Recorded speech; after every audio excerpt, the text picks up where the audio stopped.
مجھے یہ بتائیں کہ نیلی کا میڈیا انڈسٹری میں وہ سارا آپ نے بتایا کہ کہاں سے چوز کیا اور سارا معاملہ، اس سے پہلے کوئی میڈیا سے ان کا تعلق تھا کہ نہیں تھا؟ نہیں، کوئی تعلق نہیں تھا. آگے چلیں سر. 88 میں آگے تو جاوید شیخ نے as producer as a director ایک فلم شروع کر دی.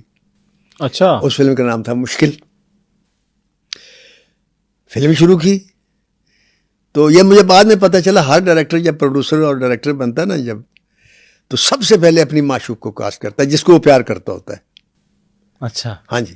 یہ آپ کو لیٹ پتہ چلا تھا؟ یہ مجھے 88 میں پتہ چل گیا تھا، لیکن اس مشکل کے بعد پتہ چلا. میں جب دھرمیندر کی کہانی لکھنے گیا نا انڈیا میں، تو وہاں سبھاش گھئی سے میری ملاقات ہوئی. تو میں نے سبھاش گھئی سے کہا، میں نے کہا آپ ہر فلم میں اکثر ہیروئن بدل لیتے ہیں، ہاں، اس کی وجہ؟ تو وہ مسکرائے کہتا ہے میں ہر ہیروئن کے سے عشق کرتا ہوں، تو جو ہیروئن میرے ساتھ عشق کرتی ہے اس کو میں نہیں بدلتا، جو نہیں کرتی میں بدل لیتا ہوں. تو جاوید شاہ نے مشکل شروع کی تو اس میں سارے ہیروئنیں تھیں، لیکن وہ پیار کرتے تھے، نیلی کو پسند کرتے تھے. تو اس کو قریب کرنے کا یہ ڈائریکٹر کو موقع مل جاتا ہے نا ایز اے ڈائریکٹر. تو یہ آتا ہے ہیروئن کے ساتھ بیٹھا، نہ کوئی اسسٹنٹ اندر آئے گا، نہ کوئی فلاں آئے گا، نہ کوئی بھی نہیں آئے گا. آپ فرض کرو ہم رائٹر ہیں، ہم کسی ہیروئن کے ساتھ بیٹھے ہوتے ایک دم پیغام آئے، اوے تنو یونس ملک بلا رہے، تجھے فلاں بلا رہا ہے، مجھے جانا پڑے گا. کمرے میں یہ نہیں کہہ سکتا کہ کوئی نہ آئے. ہاں سین لکھ رہا ہوں تو کہہ سکتے ہیں کوئی نہیں، لیکن جب میرے پاس لڑکی بیٹھی ہوگی تو سب کو پتا اب سین نہیں لکھ رہا، اب یہ بک بک کرے گا تو کوئی بھی آ سکتا ہے. جب ڈائریکٹر کمرے میں بیٹھا تو سمجھے آرمی چیف بیٹھا انڈسٹری کا، کیونکہ آرمی چیف کی جو پاور ہوتی ہے نا، ڈائریکٹر کی فلم کے دوران فلم کے یونٹ پر وہ پاور ہوتی ہے. صحیح. وہ اگر چاہے گا خواہ دروازہ کھلا اندر کوئی نہیں آئے گا، وہ جی اندر ڈاکٹر صاحب ہیرو نال بیٹھے ہیں. اوکے. تو یہ موقع جاوید شیخ صاحب کو مل گیا. انہوں نے کمرہ لیا اپنا الگ، بڑا خوبصورت سجایا یہ وہ. نیلی بیگم نے صبح آنا تو انہوں نے نیلی بیگم سے کہا کہ آپ میک اپ میرے کمرے میں کیا کریں، ٹھیک ہے، بجائے اس کے کہ میک اپ روم میں جائیں یا ادھر ادھر جائیں. تو یہ میں نے آپ کے لیے بنوایا. تو اس نے بڑا خوبصورت پیچھے ایک چھوٹے سے جگہ بنائی، آگے شیشہ لگایا ہے، کرسی رکھی، میک اپ کا سامان یہ وہ. اب انہوں نے میک اپ وہاں کرنے آنا تو وہ 2-3 گھنٹے میں تیار ہوتی تھی. تو وہ 2-3 گھنٹے جو تھے جاوید شیخ کے لیے کافی تھے. جاوید شیخ صاحب کی شادی نہیں ہوئی تھی تب تک؟ نہیں، میں آپ کو ایک بڑی بات مزیداری کی سناتا ہوں، وہ آپ بڑا انجوائے کریں گے. اچھا. جاوید شیخ کا عشق عروج پر چلا گیا، مجھے پتہ چل گیا. تو ایک دن میں اسٹوڈیو گیا تو میں نے نا، میرے بچے نے باہر سے شرٹ بھیجی تھی، میں نے وہ شرٹ پہنی تھی اور پینٹ بھی باہر سے بھیجی تھی. ٹھیک ہے. تو وہ پہن کے ٹائی وائی لگا کے بڑا ٹچ ٹیچ ہو کے تو میں سیڑھیاں چڑھ رہا تھا تو آگے سے جاوید شیخ صاحب آ رہے تھے. تو جاوید شیخ نے ایک دم مجھے روکا. اچھا وہ خوش لباس بھی تھا، بے شک. تو ابھی تک ہیں ماشاءاللہ، ابھی تک ہیں ماشاءاللہ. تو میرے سے پوچھنے لگے، یار یہ ناصر ادیب یہ شرٹ کہاں سے لیا آپ نے؟ ماشاءاللہ. میں نے کہا کچھ نہیں یار، نیلی بیگم نے گفٹ کی ہے. اچھا یہ کیا کہ میں چلا گیا. اب مجھے پتہ بھی تھا کہ یہ ان کا، لیکن اس وقت حاشا وکلا میں صحیح کہہ رہا ہوں کہ میں نے جان بوجھ کے نہیں کہا، میں نے ایسے پھڑ مار دی شغل میں. میں نے کہا مجھے نیلی نے دی تھی، گفٹ میں دی تھی. میں چلا گیا. صاحب جی نیلی کی تو پھر جو رات کلاس ہوئی ہوگی تو وہ تو مجھے پتہ نا. اگلے دن مجھے نیلی کا جو ڈریس مین تھا اس کو مدھوبالا کہتے تھے ہم، اللہ اسے غریق رحمت کرے، وہ فوت ہو گیا. وہ میرے پاس ہے کہ تجھے میڈم بلا رہی ہیں. میں گیا تو آگے میڈم بیٹھی تھی صوفے کے اوپر. میں نے کہا السلام علیکم. بیٹھے ناصر صاحب. وعلیکم السلام نے کہا. میں نے کہا جی. اب مجھے اپنے جرم کا بھی نہیں پتہ، جو ایسے جو جھوٹ جو بولا تھا تو کہتے ہیں جھوٹے کے وہ یادداشت نہیں ہوتی. تو میں نے تو ایسی گپ ماری تھی، میرے وہم و گمان بھی نہیں تھا کہ یہ کوئی مسئلہ ہوگا. تو بڑے سیریس اور آنکھوں میں جیسے آنسو یا دکھ اور یہ وہ، اور میرے سے گلا شکوہ یہ سارے چہرے. میں بڑا پریشان ہوا. میں کہ اللہ میں. اب وہ خاموش ہوگی تو میں نے پوچھا، میں نے کہا نیلی بیگم کیا ہوا؟ آہستہ سے میں نے پوچھا. وہ مدھوبالا سے کہتی ہے آپ باہر جائیں. وہ میک اپ مینیجر، وہ جو ان کا سیکٹر باہر چلا گیا، ہیئر ڈریسر تھا. وہ اٹھی دروازے کو اندر سے کنڈی لگا دی. کنڈی لگا دی تو بیٹھی سو کہتی بھائی یہ بتائیں کہ آج تک میں نے کسی بھی مقام کا پر آپ کی انسلٹ کی؟ میں نے کہا نہیں. جب آپ ملتے ہیں میں اٹھ کر کھڑی ہو جاتی ہوں. میں نے کہا جی کیونکہ آپ میرے پہلے رائٹر تھے اور میری پہلی فلم تھی اور آپ نے مجھے نمبر سب سے زیادہ دیے تھے یونس ملک کے سامنے، وہ رسپیکٹ آج تک میں کرتی ہوں. تو کبھی زندگی میں آپ کے بارے میں میں نے نیگیٹو نہیں سوچا، نہ میں نے کبھی نیگیٹو بات کی. جہاں بیٹھتی ہوں میں تو آپ کی تعریف کرتا ہوں. بالکل. اب میں سیریس ہوں، میں کہ نیلی بیگم آپ کھول کے بولیں، آپ کہنا کیا چاہتی ہیں؟ کہتی یہ جو آپ نے شرٹ پہنی ہوئی آپ کو میں نے دی ہے.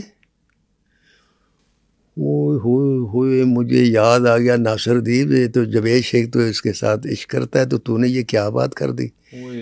مجھے یاد آ گیا، میں نے کہا بخدا میں نے جان بوجھ کر میں نے ایسی بکواس کر دی تھی.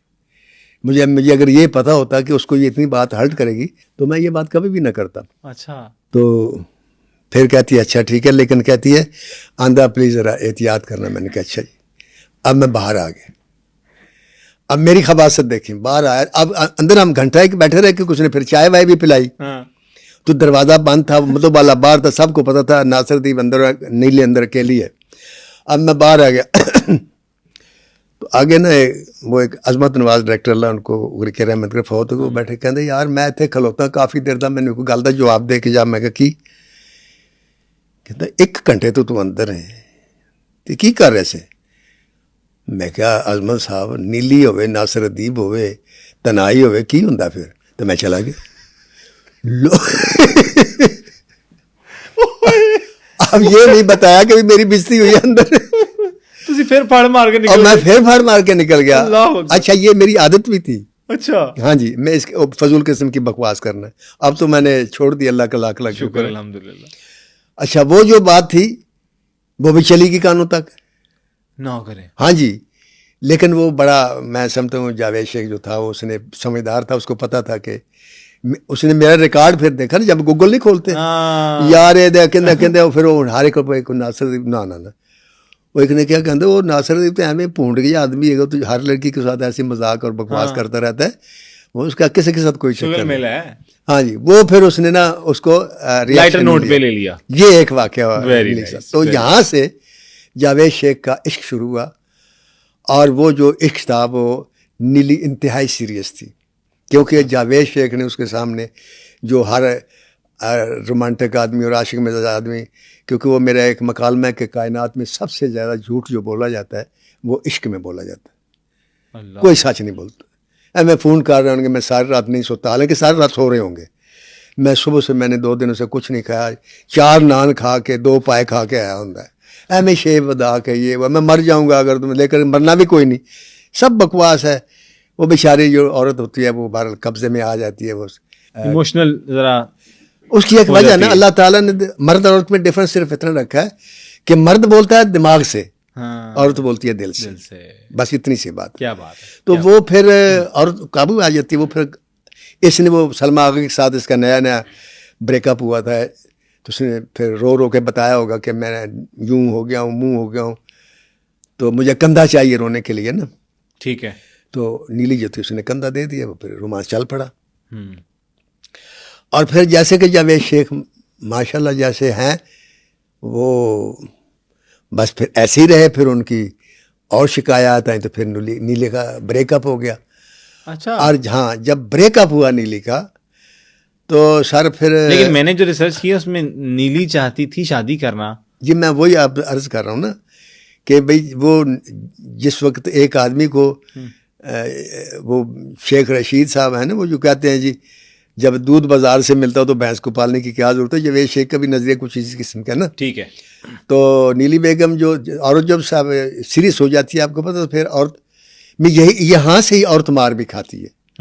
میں نے بڑی دفعہ سمجھایا عورت کو، اور ان کے لیے ڈائلاگ بھی لکھا ہوا ہے کہ خدا کے لیے مرد آپ کو اپنا آدھا دیتا ہے، پورا نہیں دیتا. عورت سارے کا سارا اپنا آپ دے دیتی ہے، یہاں سے مار کھاتی ہے.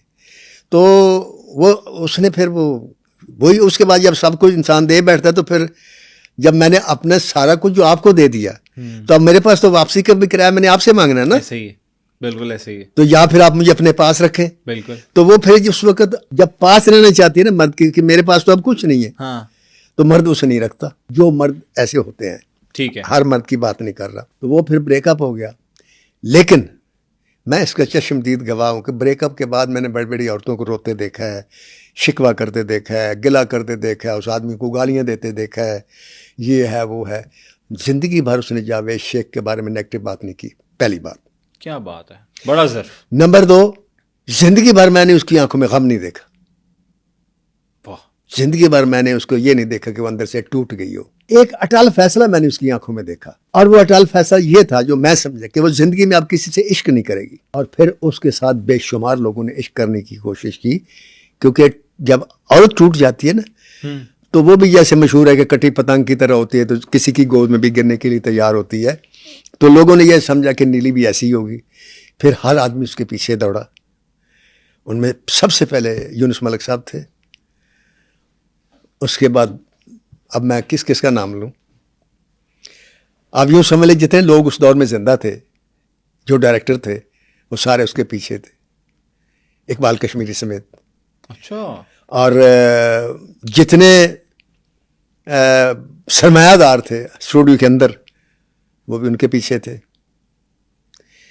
لیکن وہ اس نے بتایا میں ٹوٹی نہیں ہوں, میں جڑی ہوئی عورت ہوں, میں مکمل ہوں, لیکن میں اس ٹریڈ میں جس میں نے دھوکہ کھایا ہے دوبارہ نہیں کروں گی, دوبارہ یہ میں تجربہ نہیں کروں گی, میں ایک سوراخ سے دوسری بار ڈنگ نہیں کھاؤں گی.